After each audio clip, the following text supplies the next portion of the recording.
Hello दोस्तों, तो आज के इस वीडियो में मैं आप लोगों के लिए एक्सप्लेन करने वाला हूँ सोल लैंड 2 का एपिसोड नंबर 7। अगर अभी तक आप लोगों ने इसके पिछले एपिसोड नहीं देखे तो लिंक डिस्क्रिप्शन में होगा, जाकर चेकआउट कर लेना। तो जैसा कि पिछले एपिसोड में हमने देखा, यूहो तांग्या के साथ मिलकर ग्रिल्ड फिश बेचना शुरू कर देता है, जिसका टेस्ट बहुत ही ज्यादा अच्छा था। यहाँ पर एक बहुत ही ज्यादा खूबसूरत लड़की जिसका नाम जियांगनिन था, वो भी इस फिश को खरीदना चाहती थी, लेकिन तब तक सारे के सारे फिशेस खत्म हो चुके थे सिवाय एक के, जो कि यूहो तांग्या के लिए बना रहा था। तभी अचानक वहाँ पर एक लड़का जू सेंशी आ जाता है, जो कि उस फिश को छीनने की कोशिश कर रहा था ताकि वो जियांगनिन को इम्प्रेस कर सके। लेकिन दूसरी तरफ मिस्टर बीबी भी यूहो को प्रोटेक्ट करने के लिए पहुंच चुके थे। यहाँ इन दोनों के दरमियान एक जबरदस्त फाइट शुरू हो जाती है, जिसके लास्ट में मिस्टर बीबी जीत चुके थे। साथ ही सारे एपिसोड के लास्ट में हमने देखा कि यूहो कमजोरी की वजह से बेहोश हो गया था, इसलिए मिस्टर बीबी उसे एक जुआनडेन पिल खिला देते हैं।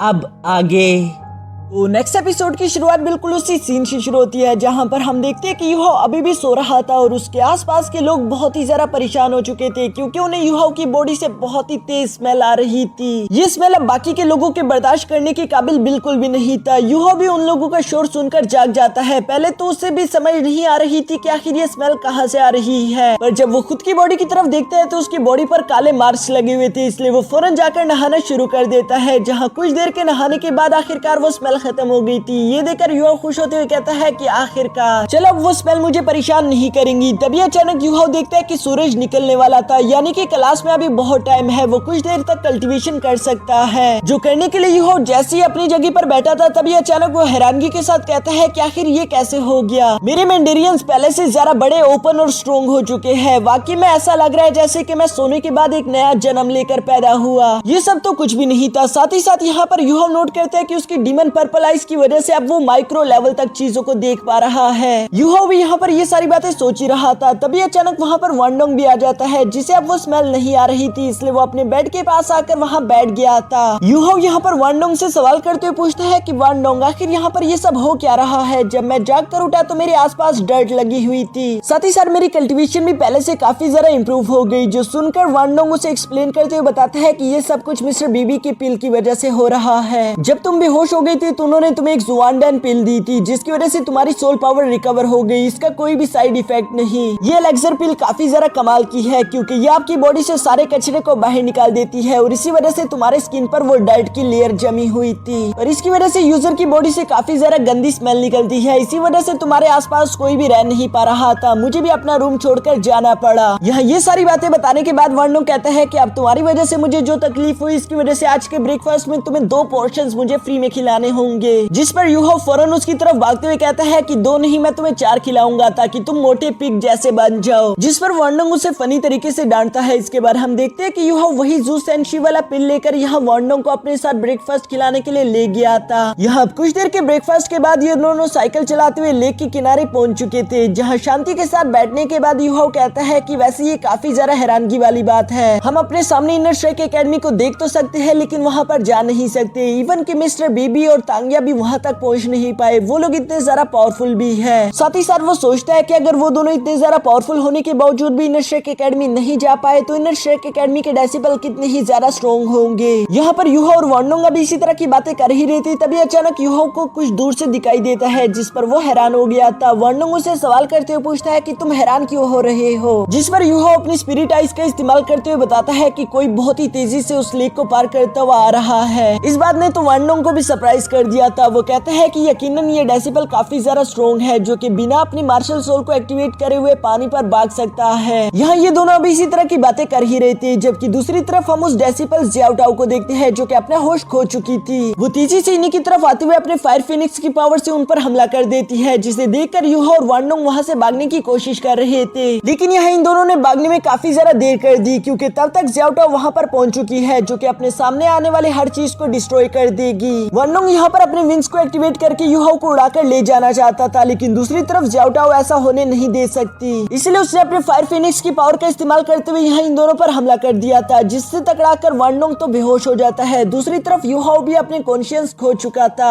तियानमिंग इस खतरे को अपने सर पर आता हुआ देखकर समझ गया था कि अब मुझे यूहो की बॉडी को संभालना होगा, वरना यहाँ पर ये लड़का मारा जाएगा। तियानमिंग की ये कहते साथ ही हम देखते हैं कि यूहो बहुत ही कूल तरीके से अपने पैरों पर खड़ा हो गया था, यानी कि तियानमिंग ने उसकी बॉडी को कंट्रोल करना करना शुरू कर दिया है। साथ ही साथ हम देखते हैं कि यहाँ युहाओ के आसपास चारों तरफ आइस पावर फैल जाती है, जिसे देखकर जियाओटाओ गुस्से के साथ आगे की तरफ बढ़ती जा रही थी, क्योंकि उसे ये बात बिल्कुल भी अच्छी नहीं लगती कि किसी ने उसे चैलेंज किया। लेकिन टियानमिंग की पावर्स के सामने जियाओटाओ तो कुछ भी नहीं। जियाओटाओ गुस्से के साथ अपने फायर फिनिक्स का यूज करते हुए यहाँ टियानमिंग पर हमला कर देती है, जिसे रोकने के लिए टियानमिंग बस अपनी एक उंगली की पावर का इस्तेमाल करता है, जिसकी वजह से चारों तरफ जगह फ्रीज हो चुकी थी। इवन कि जियाओटाओ भी फ्रीज होकर पानी में गिर जाती है। टियानमिंग यहाँ जियाओटाओ को हराने के बाद युहाओ की बॉडी को देखते हुए कहता है कि इस लड़के की फिजिकल फिटनेस तो पहले से काफी ज्यादा हो चुकी है, ये लड़का बहुत ही अच्छे से इम्प्रूव कर रहा है। इवन इस लड़की की बॉडी पर मैंने जो 10 सील लगाई थी उनमें से एक सील तो ऑलरेडी हाफ डिसोल्व भी हो चुकी। टियानमिंग अभी खड़ा होकर ये सारी बातें सोच ही रहा था, तभी अचानक वो नोट करता है कि कुछ एल्डर तेजी से उड़ते हुए उसी तरफ आ रहे हैं। इसलिए टियानमिंग जल्दी से युहाओ को दोबारा से बेहोश कर देता है, जिसकी वजह से आसपास की आइस भी खत्म होना शुरू हो गई थी। लेकिन तभी अचानक हम देखते हैं कि वहाँ पर 2 एल्डर्स अपने कुछ साथियों को लेकर पहुंच गए थे, जिनमें से एक इनर एकेडमी का हेडमास्टर भी था। यहाँ पर उनका एक सर्वेंट उन्हें बताता है कि ये बहुत ही बुरा हो गया, जियाओटाओ ने बाहर के 2 डेसिबल्स को इंजर्ड कर दिया है। और दूसरी तरफ जब वो एल्डर चेक करते हैं तो उन्हें मालूम पड़ता है कि नहीं, ये दोनों बेशक बेहोश हो चुके हैं, लेकिन उनकी बॉडी को जरा सा भी डैमेज नहीं हुआ। जो जानकर हेडमास्टर काफी जरा खुश हो गए थे। वो फौरन अपने 2 साथियों को जियाओटाओ को ढूंढने के लिए भेज देते हैं, जबकि साथ ही साथ अपने एल्डर से कहते हैं कि इन दोनों को हील करने के लिए कुछ करो। जिस पर उस ग्रीन एल्डर ने भी अपनी पावर्स को एक्टिवेट करते हुए वहाँ पर कुछ हीलिंग ग्रास लगा दिए थे, ताकि युहाओ और वांडोंग जल्दी से रिकवर करके दोबारा होश में आ पाए। थोड़ी देर में इनके बाकी के साथी जियाओटाओ को पानी से निकालकर बाहर ले आए थे, जिसे देखकर हेडमास्टर काफी जरा हैरान थे कि आखिर इन 2 डेसिबल्स ने हमारी इतनी पावरफुल डेसिबल को कैसे हरा दिया। चाहे यहाँ पर कुछ भी हुआ हो, हम इसके बारे में बाद में डिस्कस करेंगे। इसके बाद वो जियाओटाओ को थोड़ा सा हील करने के बाद उसे वहाँ से लेकर चले जाते हैं, जबकि जाने से पहले हेडमास्टर ने ग्रीन एल्डर को हुक्म दिया था कि इन दोनों लड़कों को हील करके तुम भी वापस आ जाना। दूसरी तरफ हम युहाओ के सोल सी में देखते हैं, जहाँ पर टियानमिंग उसे डांट रहा था कि अभी मुझे सोए हुए बस कुछ ही महीने हुए थे और तुमने मुझे वापस से जगा भी दिया। युहाओ यहाँ पर टियानमिंग से माफी मांगते हुए कहता है कि मैं तो तुम्हें नहीं जगाना चाहता था, जिस पर टियानमिंग उसे बीच में ही रोकते हुए कहता है कि अगर मैं ना जागता तो वैसे ही तुम्हारा तंदूरी चिकन बन जाना था। क्या तुम जानते भी हो कि उस लड़की के पास एक बीस्ट फिनिक्स की मार्शल सोल थी, वो चाहती तो वो तुम्हें जलाकर भून सकती थी, मुझे मजबूरन ही बीच में आना पड़ा। हाँ, ये बात भी सच है कि उसकी बीस्ट मार्शल सोल चाहे जितनी मर्जी पावरफुल हो, वो मेरे एक अटैक के सामने भी नहीं टिक सकती। मैं उसे एक उंगली से ही जान से मार सकता हूँ। ये सारी बातें कहने के बाद टियानमिंग यहाँ युहाओ से कहता है कि चलो भूल जाओ। वैसे ये मैं देखकर काफी जरा खुश हो गया कि तुम्हारी फिजिकल फिटनेस पहले से काफी जरा इंप्रूव हो चुकी है। तुमने मेरे लगाए हुए 10 सील्स में से एक सील को तो आधा तोड़ भी दिया, ये वाकई में कमाल की बात है। मुझे लगता है कि अगले 1 साल में तुम बाकी के हाफ को भी तोड़ दोगे। ऐसा करने की वजह से अब तुम पहले से भी ज्यादा मेरी सोल पावर्स का इस्तेमाल कर पाओगे। जो सुनकर युहाओ काफी जरा खुश हो गया था, जबकि दूसरी तरफ टियानमिंग कहता है कि चलो अब मैं थक चुका हूँ, इसलिए मैं सोने जा रहा, दोबारा मुझे परेशान मत करना। ये कहने के बाद टियानमिंग वहाँ से सोने के लिए रवाना हो जाता है, जबकि युहाओ से कह रहा था कि रुक जाओ टियानमिंग, मुझे तुमसे कुछ बात करनी है। लेकिन तब तक बहुत ज्यादा देर हो चुकी। दूसरी तरफ हम जियाओटाओ को देखते हैं, जो कि अभी भी बेहोशी की हालत में पड़ी हुई थी और उसे वो सारे सीन दोबारा से याद आ रहे थे कि कैसे युहाओ ने बस अपनी एक उंगली की पावर का इस्तेमाल करके उसे हरा दिया। जियाओटाओ को ये सब बातें काफी ज्यादा परेशान कर रही थी और वो फौरन से होश में आ जाती है, जहाँ पर इनर एकेडमी के हेडमास्टर पहले से ही खड़े थे। वो यहाँ पर जियाओटाओ से कहते हैं कि आखिर तुमने ऐसा क्यों किया, तुमने मुझे बताया क्यों नहीं कि तुम्हारी इविल फायर तुम पर काबू कर रही है। जिस पर जियाओटाओ कहती है कि मुझे लगा ये इतना सीरियस नहीं कि आपको बताया जाए, मुझे लगता था कि मैं इसे कंट्रोल कर सकती हूँ। हेडमास्टर यहाँ पर जियाओटाओ से कहते हैं कि तुम्हारी इस गलती की वजह से 2 आउटर डेसिबल की जान जा सकती थी। जो सुनकर जियाओटाओ ने रोना शुरू कर दिया था। वो रोते हुए कहती है कि मुझे माफ कर दीजिए, मुझे लगता था कि मैं इसे कंट्रोल कर सकती हूँ, लेकिन मैं इसमें नाकामयाब हो गई। यहाँ पर रोते रोते अचानक उसे युहाओ की याद आ गई थी, इसलिए वो फौरन हेडमास्टर से कहती है कि वैसे वो लड़का कौन था जिसने मेरी पावर्स का सामना किया। जिस पर हेडमास्टर कहता है कि ज्यादा तो मैं कुछ नहीं जानता, लेकिन इतना जानता हूँ कि उस लड़के के पास एक्सट्रीम आइस मार्शल सोल थी, जो कि बहुत ही ज्यादा प्योर और कॉमन है। इवन कि तुम्हारी फायर फिनिक्स भी उसके सामने कुछ नहीं। ये बात जियाओटाओ को हजम नहीं होती। वो हेडमास्टर से कहती है कि आखिर आउटर डेसिबल्स के पास इतनी ज्यादा कीमती मार्शल सोल कैसे हो सकती है। मुझे लगता है कि वो किसी बिग फैमिली का एक स्पाई होगा, जो कि धोखे से यहाँ पर घुस चुका है। हेडमास्टर भी ये सुनकर कहती है कि ऑलरेडी मैंने इन्वेस्टिगेशन शुरू करवा दी थी और मुझे उससे मालूम हुआ कि वो दोनों लड़के ही किसी बड़ी फैमिली से बिलोंग नहीं करते। उनमें से एक लड़का युहाओ जो कि यतीम है, उसमें कोई भी खास बात नहीं, बस वो एक टांग सेट का नॉर्मल सा मेंबर है। जबकि दूसरी तरफ वो दूसरा लड़का वांडोंग एक अमीर फैमिली से बिलोंग करता है, लेकिन उसमें भी सोल्जर बनने वाली कोई बात नहीं। मैं खुद भी ये बातें सुनने के बाद काफी जरा हैरान हो गया, क्योंकि मैं भी इस बात को समझ नहीं पा रहा कि आखिर वहाँ पर हुआ क्या था। इसके बाद सीन शिफ्ट होकर यहाँ दोबारा से आउटर एकेडमी आ जाता है, जहाँ पर हम देखते हैं ग्रीन एल्डर एलेक्जेंडर को, जो कि उन दोनों से माफी मांगते हुए कहता है कि तुम लोगों के साथ जो भी हादसा हो गया प्लीज क्या तुम उसे भूल सकते हो, उसके बारे में कभी भी किसी को मत बताना। ये कहने के बाद ग्रीन एल्डर वहाँ से इनरशेक एकेडमी की तरफ रवाना हो जाते हैं, जबकि जाने से पहले हमें मालूम होता है कि उन्होंने यहाँ पर यूहा और वानडोंग को सोल रिजनरेशन पिल दे दिए थे,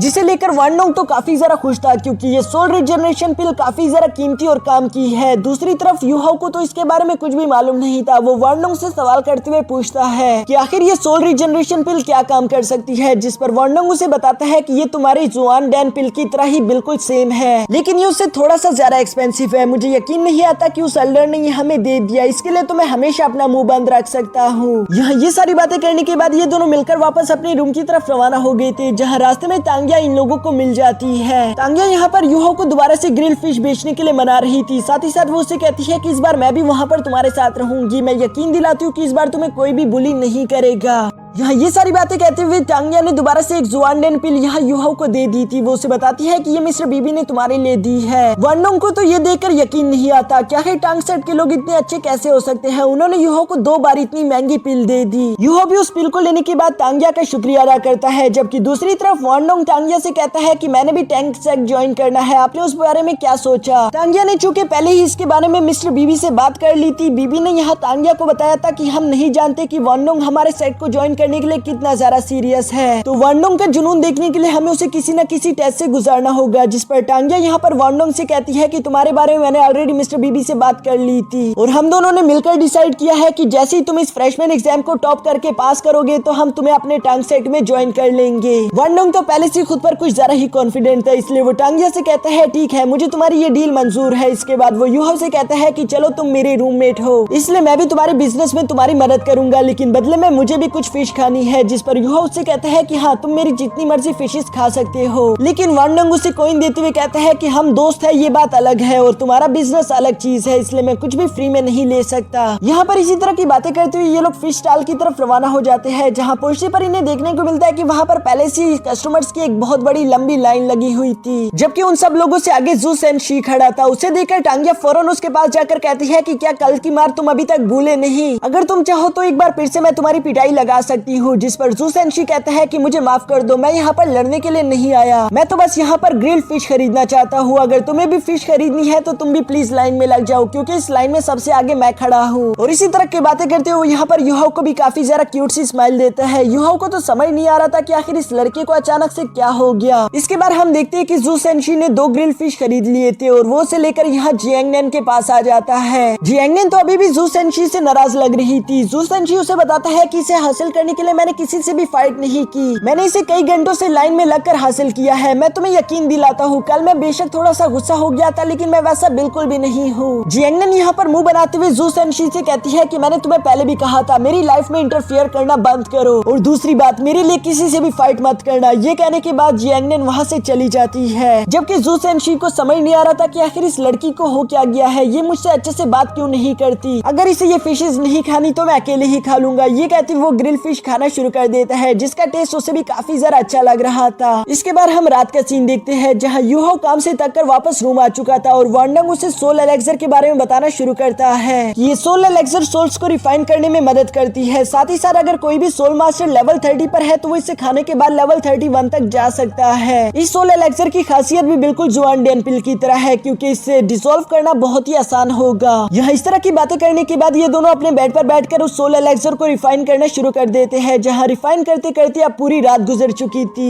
ये दोनों अपने मकसद में कामयाब हो गई थी। इसके बाद हम देखते हैं कि यूहो अपनी स्ट्रिक्ट ट्रेनिंग शुरू कर देता है। वो अपनी बॉडी आर्मर पहनने के बाद लगातार रात को भागा करता था, साथ ही साथ वो पढ़ाई में भी दूसरों से ज्यादा ध्यान लगा रहा था, सब टीचर्स की नजर उसी पर थी। यूहो की यूं ही मेहनत करते करते पूरे 3 महीने गुजर जाते हैं, सब कुछ यूं ही अच्छा चल रहा था। अब आखिरकार वो दिन आ जाता है जब इन लोगों को कोई ना कोई डिपार्टमेंट चूज करना है ताकि ये लोग अपनी कल्टीवेशन को उसी डिपार्टमेंट की मदद से आगे लेकर जा सके। यहाँ पर हम देखते हैं कि यूहो को तो पहले से ही मालूम था कि वो सोल गाइडेंस डिपार्टमेंट को चूज करेगा। दूसरी तरफ वानडोंग ने भी यहाँ यूहो के फॉर्म को देख लिया था, इसलिए वो भी सोल गाइडेंस डिपार्टमेंट को चूज कर लेता है, जबकि जियाओ जियाओ ने भी यहाँ सोल गाइडेंस डिपार्टमेंट पर ही टिक लगाया था। क्लास के खत्म होने के बाद मिस जियाओ जब उन फॉर्म्स को पढ़ती है तो उसे ये बात बिल्कुल भी अच्छी नहीं लगती कि आखिर इन तीनों लोगों ने एक ही डिपार्टमेंट को चूज क्यों किया। शायद ये इन तीनों की एक बहुत बड़ी गलती भी हो सकती है, इसलिए उन्हें काफी ज्यादा गुस्सा आ रहा था। वो गुस्से के साथ उन तीनों को वहीं पर रोक लेती है, जिस पर ये तीनों तो काफी जरा घबरा चुके थे, जबकि मिस जियावी कहती है कि मुझे अच्छे से मालूम है तुम तीनों ने ये जानबूझकर किया। और इसी के साथ हमारा ये एपिसोड यहीं पर खत्म हो जाता है।